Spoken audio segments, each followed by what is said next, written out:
Now we need to save the file. We're going to save this as a Photoshop document. File, Save As. Click on Your Computer button, and that will show this dialog box. Click on this arrow down button, and that will show you more areas where you can save to. Click on the desktop. We're going to save this to the desktop, and then you can always move the file. The format down here is Photoshop. You'll name the file your last name underscore first name underscore 1.2a.psd.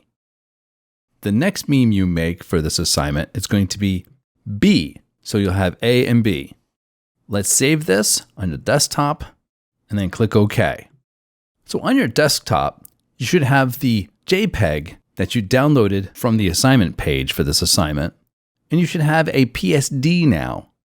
Now the PSD is the native file for Photoshop, but a PSD is not used to put on a website or to send to a client.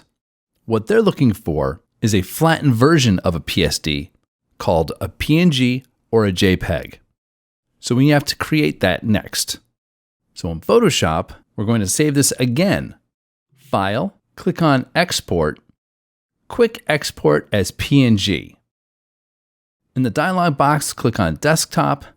It's going to be already named what you named it.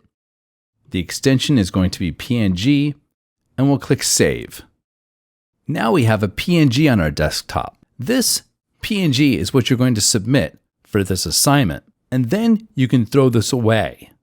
You won't need this document anymore. You want to keep the PSD. The PSD has the layers in it that are editable. So in the future, if an instructor or a client asks you to edit your work, you would open up the original PSD and you would be able to edit the file. You won't be able to edit a PNG. Now it's time to make another meme. Find a photo online or use one of your photographs, add text to it to change the meaning of the photo, and then name that last name first name underscore 1.2b.png. And now you can upload both of these files to the assignment.